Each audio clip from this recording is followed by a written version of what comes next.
नमस्कार विद्यार्थी मित्रांनो आणि पालकांनो. एक प्रश्न बऱ्याच पालकांनी विचारला, तो हा प्रश्न आहे की सर, रहिवासी दाखल्यासाठी किंवा निवासी पुराव्यासाठी आम्हाला जर रेंट ॲग्रीमेंट द्यायचा असेल तर ते लागणारच आहे का? त्याला काही पर्याय आहे का? रेंट ॲग्रीमेंट कधीचं हवं आणि रेंट ॲग्रीमेंट हे नोटरी केलेलं चालेल का? सो या प्रश्नांची उत्तर आपण या व्हिडिओच्या माध्यमातून विथ प्रूफ घेऊया. पण तत्पूर्वी तुम्हाला मी सांगू इच्छितो की इग्नाइट अकॅडमीकडनं समुपदेशन बॅच आपण चालू केलेली आहे, ज्यामध्ये आता पहिलं लेक्चर माझं होणार आहे येणाऱ्या आठवड्यामध्ये. त्या आठवड्यात तुम्हाला 49 रुपयाची बॅच आहे, पण तुम्हाला आर-टी बद्दलच्या सगळ्या प्रश्नांची उत्तरं ह्या बॅचमध्ये देणार आहे. सो तुम्ही ही बॅच जॉईन करू शकता 49 रुपीजमध्ये. यासाठी इग्नाइट पाठशाळा ॲप डाउनलोड करा, त्यामध्ये तुम्हाला ही बॅच अवेलेबल असेल. काही अडचण असेल तर ह्या नंबरला कॉल करू शकता. त्याचबरोबर स्कॉलरशिपच्या बॅचेस आपण चालू केलेल्या आहेत. 4थीची एक बॅच आहे, 7वीची नवीन बॅच. आपण एक ऑलरेडी बॅच आपली चालू आहे, आता नवीन एक बॅच आपण चालू करतोय. 4थीसाठी वेगळी आणि 7वीसाठी वेगळी. 12 जानेवारीपासून ही बॅच चालू होते. आता जर तुम्ही आज शेवटचा दिवस आहे, आज जर ॲडमिशन घेतलं, न्यू इयर ऑफर आहे तुम्हाला. 499 रुपयात तुम्हाला 25% ऑफ मिळून 375 रुपयात बॅच अवेलेबल असणार आहे. यासाठी कुपन कोड तुम्हाला वापरायचा आहे, न्यू इयरचा NY 2026 वापरायचा आहे. सो दोन्ही बॅचेस अवेलेबल आहे. याचं खाली डिटेल्स तुम्हाला व्हिडिओ पण घेतलेला आहे, कशी बॅच असेल तो व्हिडिओ पण बघून घ्या. आणि खाली डिस्क्रिप्शनमध्ये लिंक पण टाकली. ह्या बॅचमध्ये तुम्हाला PDF notes, test series, multiple test सिरीजचा ॲनालिसिस असणार आहे, डाऊट क्लिअरिंग सेशन असणार आहे. सगळं तुम्हाला पूर्ण बॅच तुम्हाला 375 रुपयात 4थी घ्या किंवा 7वी घ्या बॅच म्हणणार आहे. लाईव्ह प्लस रेकॉर्ड आहे, किती वेळेस पाहू शकतो मी, नंबर ऑफ टाइम्स लेक्चर पण बघू शकता. आता जाऊया मुख्य मुद्द्याकडे, तुम्हाला मी घेऊन जातो. बघा, पहिला म्हणजे RD 2025-26चं मी तुम्हाला विथ डॉक्युमेंट दाखवतो, ते की तुम्हाला उपयोगात येऊ शकतं. यात त्यांनी सांगितलेलं आहे की तुम्हाला जो रहिवासी दाखला आहे, रहिवासी किंवा वास्तव्याचा पुरावा, यामध्ये तुम्हाला काय लागू शकतं. बघा काय लागू शकतं.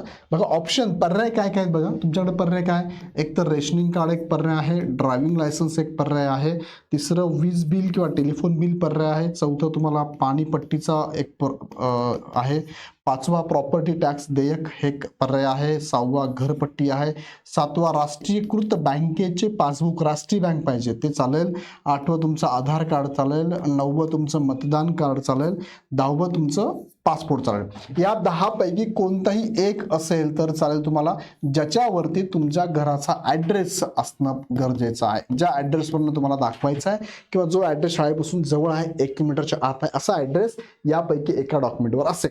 आता हे नसेल, बरेचसे पालक किंवा बरेचशी फॅमिली शिफ्ट झाली असेल जॉब निमित्त, सो तिथे राहत असेल रेंटवर, सो रेंट ॲग्रीमेंट चालेल का, तर त्या संदर्भातला हा एक महत्त्वाचा मुद्दा त्यांनी दिला आहे. ही कागदपत्रे निवासी परवानगी नसतील तर, आता नसतील कारण का, कारण बऱ्याच जणांचे बँक वेगळे आहे, बँका ऑलरेडी जुन्या आहेत, त्यांच्या जुन्या शहरातल्या आहेत, आधार कार्ड गावाकडचं आहे, किंवा रेंट तुमचं काय वीज बिल म्हणून घ्या, घरपट्टी म्हणूया, ते घराकडे गाव आहेत, तिकडची सगळे आहेत.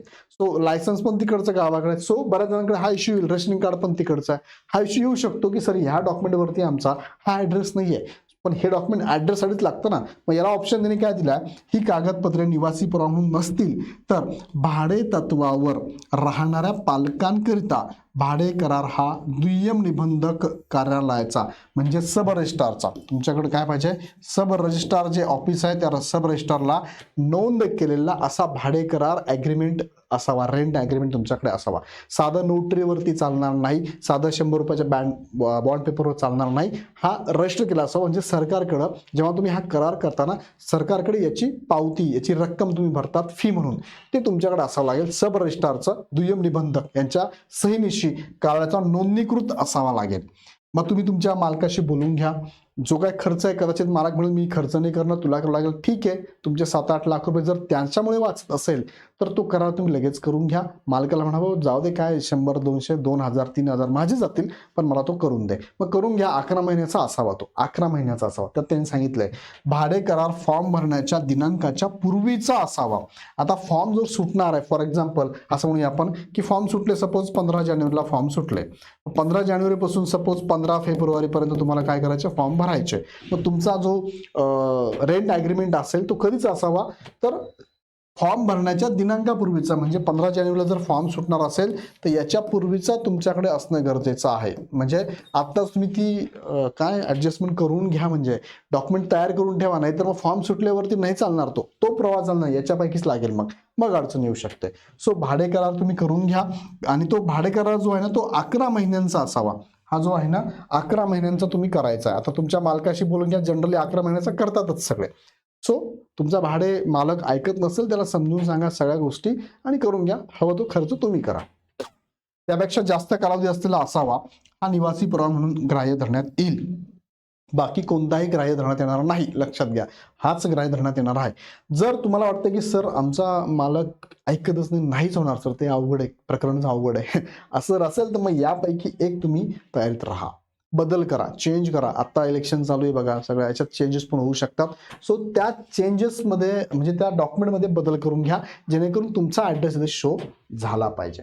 पुढचं आहे की रहिवासी दाखला पर्याय काय असू शकतो. बघा तुम्हाला मी आत्ता दाखवलं तेच 10 इथे टाईप तुम्हाला दाखवलं आहे. सो ह्यापैकी एक तुम्हाला ठेवायचा आहे. त्यानंतर रेंट ॲग्रीमेंट, भाडे करार कोणता असावा, तर नोटरी चालेल का, तर याचं उत्तर आहे नाही, नोटरी चालणार नाही. मी रिपीट इथे लिहितो की नोटरी चालणार नाही, नाही चालणार. लागणारच का, याला ऑप्शन दिलाय ना, पर्याय आहेत. जर ते पर्याय नसतील तर तुम्ही हा पर्याय वापरू शकता. आणि योग्य अयोग्य काय, तर योग्य अयोग्य हे आहे की हे 10 पर्याय दिलेले आहेत, 10 पैकी एक तुम्हाला लागेल.